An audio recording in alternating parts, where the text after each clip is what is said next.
Seja bem-vindos a mais um episódio maluco de ficção científica do podcast Curiosidade Expressa, dirigido por Rian José Valadares. E para darmos sequência no episódio 7 da quarta temporada, vamos falar sobre os gansos dominarem Brasília. E olha que cenário, né? Eu confesso que quando a gente começou a analisar essas fontes, eu fiquei totalmente fascinada. Nossa, fascinada. E eu fui aterrorizado. Sério. Porque a premissa dessa nossa exploração de hoje parece um delírio absoluto. Ah, com certeza. Para quem tá escutando, a primeira reação deve ser tipo, são só gansos, né? É só fechar janelas, ficar em casa e tá tudo certo. Mas, assim, a gente precisa olhar para a matemática e para a logística absurda dessa situação. Exatamente, porque não estamos falando do mundo real como a gente conhece. O negócio vai muito além. Sim, o cenário que as fontes traçam é o seguinte: um patógeno, um vírus de laboratório, escapou e infectou as aves de todo o país. Só que o grande problema é que esse vírus não causa só raiva ou desorientação, sabe? Ele mexe na estrutura neural. Exato. Ele concedeu a essas aves uma espécie de inteligência coletiva artificial. Então o resultado não é um bando de pássaros bravos bicando o vidro do seu carro. A gente está falando de um cerco aviário tático total à capital federal. É um ataque massivo. E liderado por gansos, coordenando, olha isso, mais de 230 milhões de alvos biológicos. É número que não acaba mais.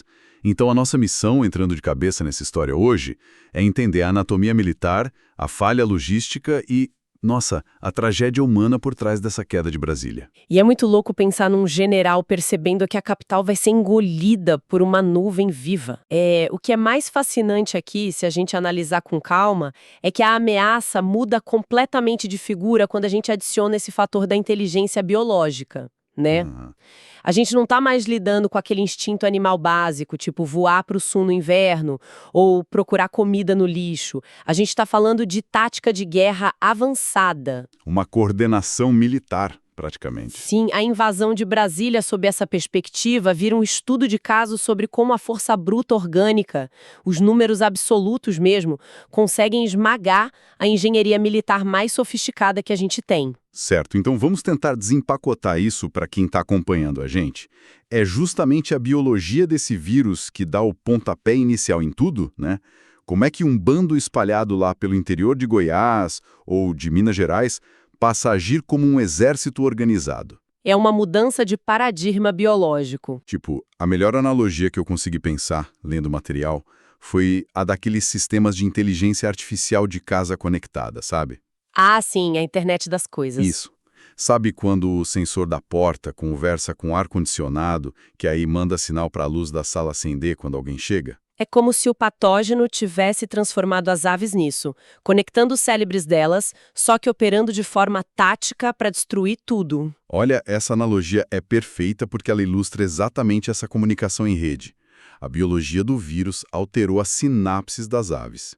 O patógeno funciona tipo um tradutor universal entre espécies que, naturalmente, na natureza, se ignorariam ou até se atacariam, né? Caramba, então os gansos e os gaviões que não tem nada a ver um com o outro, que tem uma força física absurda e uma agressividade super territorial, eles começam a coordenar a visão aérea dos gaviões e de outras aves de rapina. É bizarro pensar nisso. Eles criam uma verdadeira internet das aves através de cadeias de retransmissão de sinais. Como se fossem antenas de Wi-Fi orgânicas. Exatamente. Um ganso lá em Brasília pode emitir um som e esse som é retransmitido por dezenas de aves intermediárias até acionar um bando de ataque num estado vizinho em questão de minutos. Uau! E tem um detalhe mais macabro que as fontes trazem. O vírus adaptou as cordas vocais de algumas espécies para mimetizar sons humanos. Nossa, não me fala isso. Sim, e não é só para causar terror psicológico não, tá? É de propósito para enganar os sobreviventes e despistar as equipes de resgate no meio da fumaça e do caos. Isso é assustador num nível que eu nem consigo descrever. O que nos leva ao palco principal dessa tragédia toda. Por que Brasília seria o alvo inicial perfeito para essa inteligência coletiva? E aí as fontes apontam um detalhe arquitetônico que me deixou chocado: o design de Oscar Niemeyer. Precisamente. A esplanada dos ministérios, com todos aqueles prédios imensos e espelhados. Aquilo é lindo, mas no cenário do ataque, Para nossa engenharia, o vidro blindado lá do Palácio do Planalto, ou do Supremo Tribunal Federal, é uma barreira de contenção, né? É um símbolo de poder. Mas para uma inteligência aviária desse nível, aquelas vidraças são armadilhas. São alvos extremamente óbvios. As aves entendem o reflexo e elas começam a usar manobras coordenadas, ataques suicidas mesmo, onde milhares de corpos colidem ao mesmo tempo contra um ponto de estresse específico do vidro. usando o peso combinado delas para estilhaçar a barreira, né? Nossa. Isso mesmo. E a cidade ainda fornece o suprimento logístico essencial para manter o cerco por tempo indeterminado: o Lago Paranoá. Que deixa de ser aquele cartão postal lindíssimo que a gente conhece e vira um gigantesco bebedouro militar. Ele vira o quartel-general de hidratação das aves. É o pior pesadelo estratégico para quem está defendendo a cidade, porque a água sustenta o cerco quase infinitamente. Isso explica a lógica fria da inteligência coletiva, sabe? Eles não atacam as pessoas direto. Exato. O primeiro movimento não é descer e bicar os humanos nas ruas. O primeiro passo é uma sabotagem focada na infraestrutura. Eles preparam o terreno para deixar a humanidade surda e cega antes da chegada daquela nuvem principal. E a chegada dessa nuvem principal, gente, é narrada nas fontes com um impacto visual que parece cena de filme de fim de mundo. Sério. A primeira onda tem cerca de 40 milhões de aves. É um número difícil de visualizar, né? Muito difícil. Para colocar em perspectiva física para quem está ouvindo a gente, 40 milhões de gansos e aves de rapina voando numa formação densa. Isso ocupa uma área no céu de aproximadamente 100 quilômetros quadrados. Nossa! É um tapete biológico maciço que literalmente tampa o sol, bloqueia o céu. A sombra que isso projeta engole a capital federal inteira num breu no meio do dia. E o impacto físico imediato dessa sombra descendo na cidade não são os ataques diretos aos humanos. É o peso morto. O peso das aves juntas. Sim, pensa que um ganso africano pode pesar quase 10 quilos. 10 quilos cada um. Multiplica isso. Quando dezenas de milhões de aves decidem pousar ao mesmo tempo nos prédios e nas ruas, a infraestrutura da cidade simplesmente colapsa por esmagamento. Tudo desaba. O peso somado rompe fiações elétricas, derruba postes de luz como se fossem palitos de dente. E tem mais. Elas pousam nas torres de transmissão de comunicação. O aço dessas torres, por mais forte que seja, torce e cede sob a pressão orgânica. Então a comunicação morre logo de cara. Completamente. Setores críticos de energia, tipo as subestações de Samambaia ou a de Santo Antônio do Descoberto, caem nos primeiros 60 minutos de ataque. Em 1 hora, a cidade perde a luz. Sim, porque os transformadores são soterrados sob toneladas de penas, fezes e corpos. A cidade apaga completamente. Peraí, vamos tentar achar uma saída logística aqui. Se a energia cai em 60 minutos e a capital entra em colapso total, o protocolo básico de emergência militar seria acionar o restante das Forças Armadas do Brasil todo, né? Na teoria, sim. Então, como que ficaria o desespero de um general no alto comando? Por que eles não podem simplesmente emitir um alerta de estado de sítio nacional e trazer as tropas de São Paulo, do Rio, do Sul, da Amazônia, para socorrer Brasília num transporte imediato? Eles certamente tentariam. Mas aí você tem que imaginar o pânico absoluto lá nas salas de comando nos bunkers. Os generais usando aquelas linhas de emergência com fio, solicitando suporte incansavelmente para a base no resto do país. Mas a comunicação não tinha caído. As externas, sim. Mas eles tentariam redes de rádio táticas e militares de longa distância. O problema não é nem conseguir pedir ajuda. O problema é como esses militares de fora vão chegar lá. Ah, entendi. É um gargalo físico intransponível. O espaço aéreo em volta da capital está saturado. É uma densidade insustentável de poeira e penas. Fica essa cortina biológica no ar. E avião nenhum voa nisso, né? Nenhum. A aeronave de transporte não consegue pousar no aeroporto de Brasília ou na base de Anápolis. A ingestão de aves pelas turbinas seria fatal ainda na fase de aproximação, a dezenas de quilômetros de distância da pista. E por terra, as rodovias de acesso? Estariam completamente paralisadas. Primeiro pelo pânico das pessoas tentando fugir com os carros e segundo, bloqueadas pela própria biomassa acumulada no chão.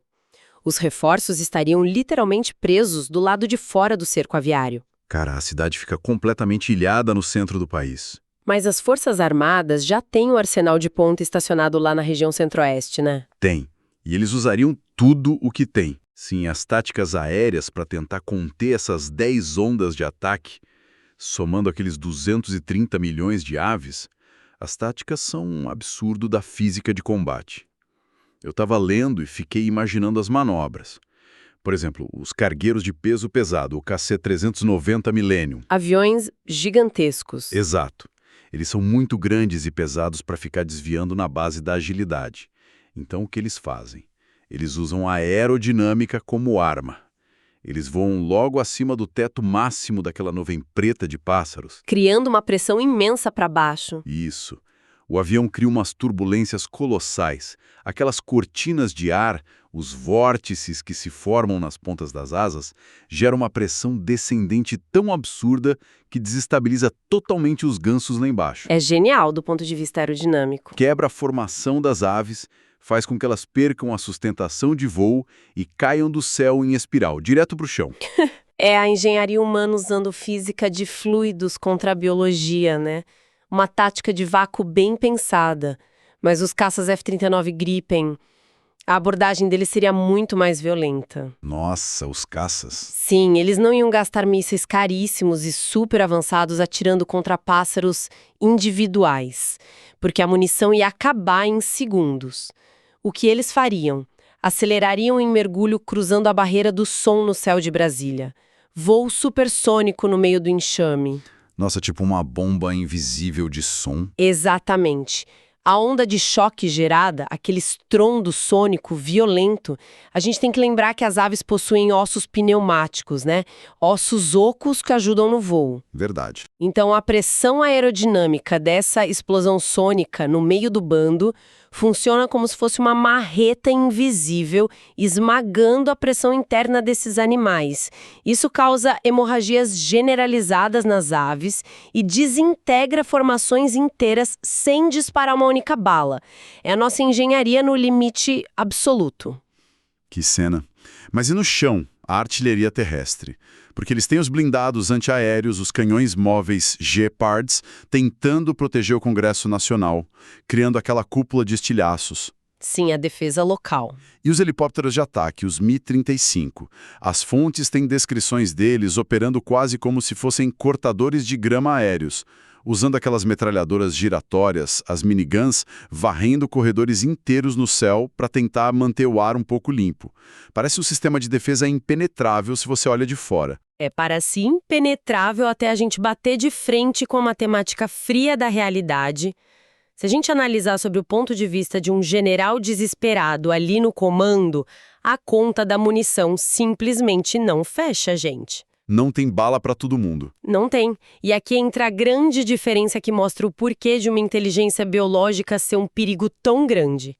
É a diferença entre a logística militar humana e a logística natural. Como assim? Nós humanos, para termos munição, precisamos de fábricas operando do outro lado do país, a gente precisa extrair minério, aprovar orçamentos bilionários no governo, ter rotas de transporte super seguras, tudo isso só para fazer uma única bala chegar até o cano de um Gepard. E a natureza não precisa de nada disso. A natureza se reproduz de forma autônoma. Eles se alimentam do próprio ambiente e o corpo do ganso em si é a arma. Eles não dependem de uma cadeia de suprimentos para funcionar. É um fluxo constante. Exato. Então, digamos que os militares tenham, 100 milhões de tiros estocados na base lá no centro-oeste. Mas você tem 230 milhões de alvos biológicos avançando. A saturação vence a batalha pela pura exaustão de recursos. A matemática condena a cidade desde o início. Sim. E olha que a saturação não é só falta de bala, tá? A saturação é sensorial também. Os sistemas de radares entram em colapso quase que instantaneamente. Como assim? Os radares param? Param, porque um radar emite aquelas ondas de rádio, né? Elas rebatem nos alvos no céu e voltam para o computador processar a posição e a velocidade. Mas quando você tem dezenas de milhões de aves densamente agrupadas, essas ondas rebatem e voltam para o receptor não como pontinhos numa tela, mas como uma parede sólida de estática. Nossa, o sistema pira. É o que chamam de radar clutter na saturação total. O processador sofre uma sobrecarga de informações e simplesmente trava. Então a defesa antiaérea fica cega. Os soldados são forçados a atirar no manual, só no visual, e atirando sem parar, os canos das miniguns esquentam tanto que começam a derreter e deformar. Derretem. Sim, não existe liga de metal projetada para disparar continuamente, por horas e horas, sem pausa, contra um fluxo biológico infinito. Meu Deus, o que nos leva diretamente para o que os relatórios chamam de o Bird Strike apocalíptico. Esse é um momento de virada, né? É quando o esforço heróico das forças aéreas, de repente, cobra o seu preço. E a degradação do arsenal é muito assustadora. É o ponto de ruptura da defesa brasileira. Exato. Cerca de 80% de toda a frota aérea brasileira operando na região despenca dos céus de uma vez. E o mais bizarro é um motivo. Não é porque as aves derrubam os aviões na base da bicada ou da força bruta. É por causa da falha mecânica, né? Isso. As turbinas dos caças, os motores imensos daqueles KC-390, as entradas de ar dos helicópteros, tudo isso começa a sugar as aves em massa. O impacto direto. Os filtros dos motores engasgam, entopem rapidamente com penas, ossos e sangue. A falha catastrófica dos motores é generalizada. O desespero final dos pilotos deve ser terrível, vendo a rotação da turbina cair para zero. E para quem tá no solo tentando fugir, a visão deve ser traumática, né? Muito. Imagina assistir a uma chuva de metal pesado, toneladas de equipamento militar super caro, caças desgovernados, aviões enormes como o KC-390, helicópteros soltando fumaça preta, tudo caindo incontrolavelmente e esmagando os prédios, as avenidas, tanto em Brasília quanto nas cidades vizinhas. É um caos cego no chão. E a genialidade assustadora da inteligência de rede aviária brilha exatamente nesse momento trágico. Porque as aves percebem essa vulnerabilidade das máquinas, sabe? Elas aprendem durante o combate? Sim, elas começam a focar os ataques de forma deliberada direto nos motores. Vira uma tática kamikaze direcionada pelas aves. Nossa. A inteligência coletiva sacrifica 1000 gansos sem pensar duas vezes só para entupir uma turbina. Eles fazem o cálculo biológico de que aquela máquina de metal gigante não consegue se manter no ar se o motor não puder, entre aspas, respirar ar limpo. É um sacrifício super aceitável para a tática deles. Exato. O algoritmo biológico aceita essa perda para bater a ameaça maior. Agora, qualquer pessoa que está ouvindo isso vai pensar no cenário clássico de qualquer filme de desastre. Chega um ponto em que a capital está claramente perdida, a frota despencou, o governo brasileiro fatalmente ia ter que pedir uma intervenção militar externa. E se os Estados Unidos entrarem na briga? É o que todo mundo pensaria em fazer. Sabe, enviarem aqueles bombardeiros gigantes, os famosos B-52, para varrer tudo, ou até mesmo usar submarinos para disparar aqueles mísseis balísticos enormes, os ICBMs, com ogivas convencionais para limpar o céu de longe e tentar salvar a cidade. Parece a solução mais óbvia do mundo, né? Mas logisticamente seria um erro simplesmente brutal. E isso levanta uma questão muito importante sobre como a gente é dependente de armamento pesado, achando que ele resolve tudo. Mas os B-52 não aguentariam o tranco. E enviar os bombardeiros B-52 seria literalmente entregar o jogo para as aves. Pensa comigo, um B-52 é um leviatã no céu. Ele é imenso, mas ele depende de 8 turbinas colossais para continuar voando. 8 pontos críticos ali, abertos e sugando ar freneticamente. Ah, entendi. Seria o mesmo problema dos nossos caças, só que pior. Muito pior. Jogar essa fortaleza voadora, que custa milhões de dólares, no meio de um enxame que pensa coletivamente, é como pegar um punhado de cascalho e jogar dentro de um liquidificador ligado. O motor até tritura os primeiros. Exato, tritura o primeiro, tritura o segundo, mas lá no 100º impacto, as lâminas de titânio entortam e quebram. O motor perde o fluxo de ar, entra em stall de compressor, explode em chamas e o bombardeiro simplesmente despenca. E sobre os mísseis balísticos, os ICBMs? Pior ainda, usar mísseis intercontinentais contra um bando orgânico disperso no ar seria como tentar matar mosquitos com um canhão de artilharia pesada. Não faz sentido físico. Não faz. O míssil entra na atmosfera rasgando o ar em velocidade hipersônica e quando ele fragmenta as ogivas convencionais, a grande maioria dos estilhaços passaria direto pelos espaços vazios no meio da nuvem de gansos. As aves desviariam ou deixariam o estilhaço passar. E esse material todo cairia onde? Pois é, essa carga explosiva absurda, junto com os estilhaços, ia chover de forma indiscriminada direto na população civil no solo. Ia destruir os abrigos. Ou seja, a cura seria um remédio que ia matar o paciente da forma mais violenta possível. Meu Deus. A imagem que isso tudo cria para quem pudesse ver a situação de fora é aterradora. Eu fico imaginando, sabe, a visão a partir de um satélite estrangeiro lá no espaço, com as câmeras focadas nas coordenadas do Distrito Federal. Deve ser uma imagem de pesadelo. Sim. Tudo que os analistas em outro país veriam seria o céu do Cerrado explodindo continuamente num inferno de fogo de artilharia. Né? Aqueles clarões iluminando as nuvens escuras no meio da noite. E aí, uns segundos depois da explosão, aquela massa espessa de penas de corpos vivos simplesmente voltaria a se fechar, engolindo a luz de novo e abafando as explosões. É muito sufocante. E esse sufocamento nos leva direto para a perspectiva humana, lá no nível da rua. Porque é aí, no chão mesmo, que o clímax dessa queda de Brasília se torna realmente insuportável de assistir. A mudança de tom no material que a gente pesquisou é bem brutal nessa parte. Sim, porque o foco narrativo não está mais nos jatos caindo e nas táticas grandiosas. Ele passa a focar na resistência diária de quem está espremido ali, soterrado embaixo desse pesadelo. A angústia dos civis presos na cidade satélite, sabe? O pessoal em Itaguatinga, em Ceilândia, ficar sem ter para onde ir. E as fontes também trazem a visão de um sobrevivente, tipo um cara do alto escalão militar, ou um civil do governo que conseguiu correr para os abrigos subterrâneos profundos lá embaixo do Palácio do Planalto. O nível de estresse dentro do bunker. Imagina isso, você tá trancado lá embaixo, no escuro, porque a energia primária já acabou e os geradores estão falhando. As comunicações com o mundo externo estão mortas. E o pior de tudo, o teto do bunker, que é um concreto super espesso, começa a tremer ininterruptamente. E não é só pelos aviões pesados que estão despencando e explodindo ali em cima. Não. O teto treme por causa do acúmulo irreal de corpos de aves mortas na superfície. As projeções estimam um acúmulo bizarro, tipo quase 800 mil toneladas de carcaças de aves apodrecendo no solo depois das primeiras ondas de ataque. 800 mil toneladas. É a pressão física desse tapete gigante de carne morta, literalmente esmagando a estrutura dos prédios em Brasília, é o tipo de coisa que enlouqueceria qualquer pessoa sã. Com certeza. E o colapso estrutural causado por esse peso infinito é definitivo.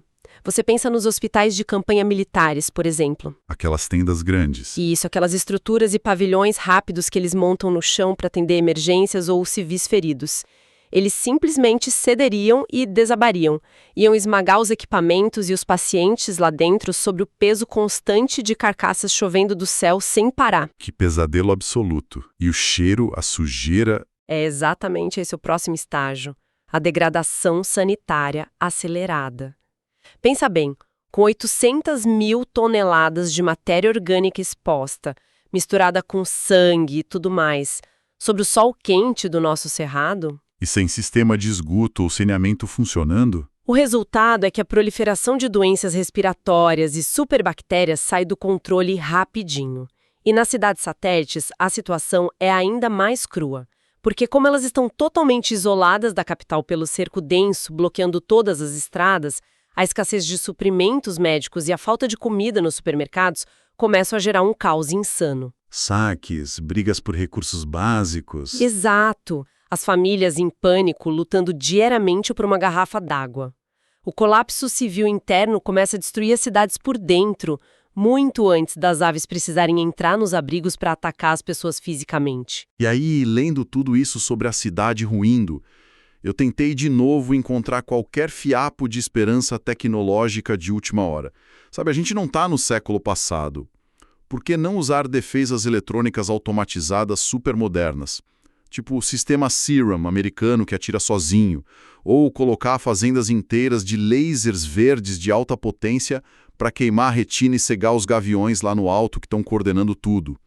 Ou até enxames dos nossos próprios drones jogando redes. A gente tem tanta tecnologia limpa. Mas é aí que a gente volta a bater na mesma tecla. A logística natural sempre derruba a tecnologia complexa na guerra de saturação. Sério, os lasers não dariam conta? Para manter uma bateria de lasers de alta potência operando, você necessita de uma quantidade colossal de energia elétrica. Energia que tem que ser limpa, estabilizada e sem picos.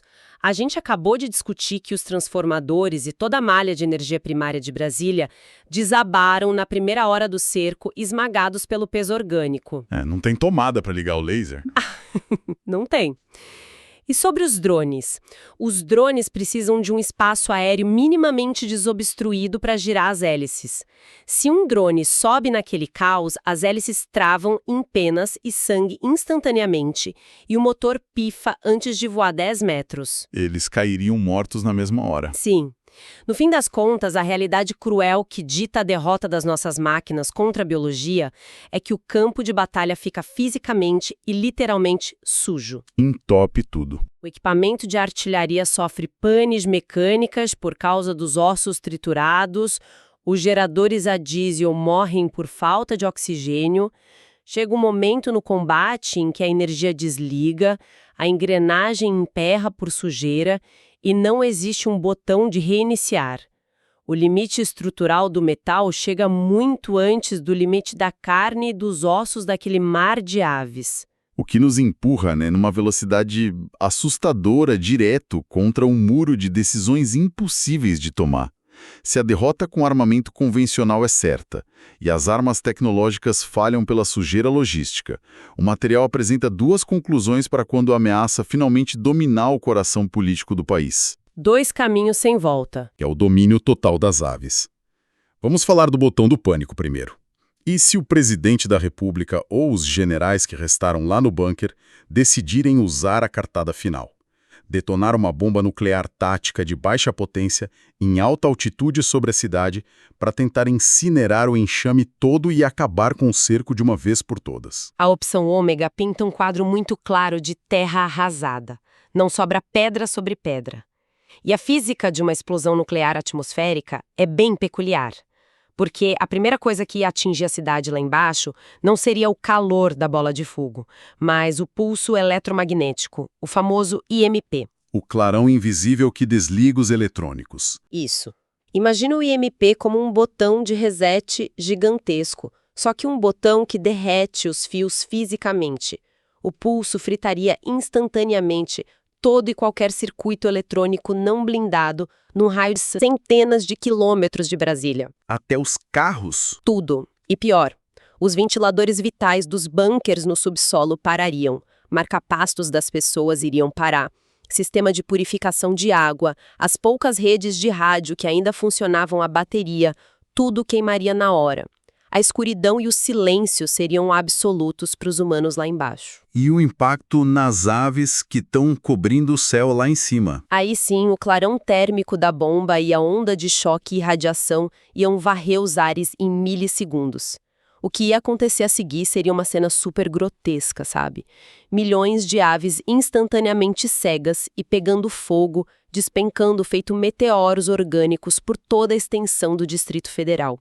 Uma chuva de fogo literal caindo em cima dos prédios do Niemeyer. Uma visão do inferno, mas eles ganhariam a guerra, né? Ganhariam a batalha, mas seria o ápice do fracasso tático humano, porque o fallout radioativo, aquela poeira letal carregando isótopos mortais, ela cobriria o solo inteiro do cerrado e se infiltraria muito rapidamente nas águas do Lago Paranoá e nos aquíferos profundos da região. Contaminando a água para sempre. Exato. O exército poderia até comemorar que varreu os pássaros do céu, mas a radiação tornaria Brasília numa zona de exclusão mortífera para os seres humanos pelas próximas centenas, se não milhares de anos.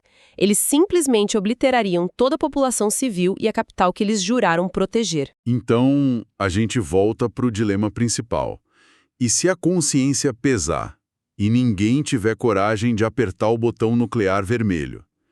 Sabe, e se a humanidade engolir o orgulho bélico e as aves vencerem os militares de vez pela pura exaustão humana e falta de munição?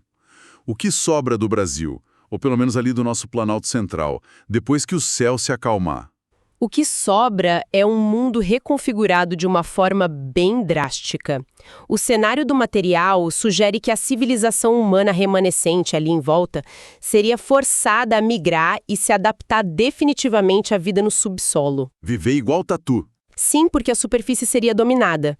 Estações de metrô escavadas fundo na terra, redes de esgoto expandidas e os velhos bunkers governamentais do Niemeyer se tornariam a nova casa da humanidade brasileira. Sair para pegar sol na superfície seria uma missão de sobrevivência tática de extremo risco, porque os gansos continuariam patrulhando lá em cima. E a cidade lá em cima, como ficaria? As ruas e os palácios abandonados rapidamente perderiam a cor cinza do concreto, né? O concreto e o aço exposto seriam tomados por tons superorgânicos de marrom, o verde das plantas crescendo e o branco das penas e ninhos. Os enormes arranha-céus lá da esplanada dos ministérios seriam reaproveitados.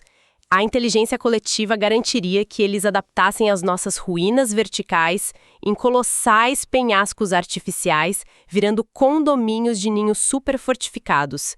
Seria de fato o triunfo incontestável de um novo predador alfa no planeta. Cara, é uma virada muito brutal da realidade. E olha, para fechar, eu quero fazer só uma breve retrospectiva da jornada insana que a gente acabou de atravessar nessa nossa investigação de hoje. A gente partiu de um patógeno minúsculo de laboratório, né? Algo invisível a olho nu que, do nada, quebrou a barreira natural de comunicação entre os gansos, os gaviões e outras espécies. E esse ajuste microscópico mudou o mundo. Exato. Esse simples ajuste biológico nos empurrou com tudo por um colapso em efeito dominó. Sabe, a gente teve o apagão elétrico imediato em Brasília, o bloqueio absurdo do céu que impediu qualquer reforço militar do sul ou do sudeste de chegar lá para ajudar, e aí a humilhação tecnológica da nossa força aérea, a frota despencando abatida por saturação de motores engasgados com penas e sangue. O Bird Strike. Isso. E, por fim, a gente chegou no esmagamento literal do coração logístico do Brasil sob o peso absoluto e organizado de 230 milhões de aves coordenando um ataque. Para mim, o grande conceito que a gente precisa absorver de toda essa loucura, o aprendizado real por trás dessa simulação, é entender o poder da natureza adaptada, a logística biológica que é implacável, com reprodução rápida e sacrifício constante. Ela superou com muita folga as cadeias de suprimento superlentas do metal, do vidro e da pólvora que os humanos construíram. A gente se acha invencível com as nossas armas de fogo, né? A gente se isolou tanto nas nossas metrópoles que passou a acreditar fielmente que a nossa engenharia de guerra é a força definitiva do planeta. Mas esse cenário da invasão das aves mostra que, quando ela é unificada por uma inteligência e tem propósitos bem definidos, a quantidade absurda de corpos orgânicos ali dispostos a morrer pelo bando quebra qualquer computador moderno. Quebra qualquer turbina de caça supersônico. Esvazia o estoque de balas do exército mais bem preparado e tudo isso sem precisar emitir uma única nota fiscal de fábrica de armamentos. E sem precisar aprovar orçamento nenhum no Congresso. Eles só avançam e esmagam. E, pessoal, isso nos deixa com uma última imagem perturbadora, que talvez seja o verdadeiro soco no estômago dessa nossa exploração das fontes hoje. É a grande ironia da história. Demais. Pensa comigo. Se esse futuro bizarro de fato acontecesse, se a ornitocracia vencesse e forçasse os humanos a viverem encurralados, sabe, amedrontados, pálidos e num silêncio mortal lá no fundo da Terra, A vitória da nuvem de pássaros não seria só uma troca violenta de quem manda no pedaço. Ironicamente, seria uma rápida e incrivelmente eficaz cura ecológica para o planeta Terra. O meio ambiente é agradecer. O consumo de combustíveis fósseis cairia a zero do dia para a noite. O reflorestamento do cerrado aconteceria num ritmo explosivo, graças a essas milhões de aves semeando as ruas mortas e adubando aquele concreto todo com as próprias fezes. A natureza engoliria a cidade. Enquanto a gente estaria lá, trancado na escuridão úmida dos túneis do metrô, totalmente estagnados como sociedade, as aves estariam lá no alto, sob aquele sol laranja e vibrante de Brasília, conduzindo, olha só, uma espécie de arqueologia de plástico. Estudando a gente. Elas estariam pousadas em cima dos tetos, estudando curiosamente e desmontando as pás das hélices dos nossos helicópteros com os bicos, observando os destroços daqueles caças bilionários e quebrando as telas dos nossos celulares caídos pelo chão. Eles estariam guardando de forma instintiva as tristes e frágeis lembranças de uma espécie incrivelmente arrogante. Uma espécie que tentou dominar os céus criando máquinas sem nunca ter tido asas de verdade. E que, no final das contas, falhou de forma retumbante e catastrófica perante quem realmente é dono do céu. É de dar arrepios. Então fica aí esse pensamento meio sombrio para quem está ouvindo a gente levar para o resto do dia ao olhar os passarinhos pela janela hoje. Muito obrigado para quem acompanhou a gente nessa jornada absurda e até a próxima exploração.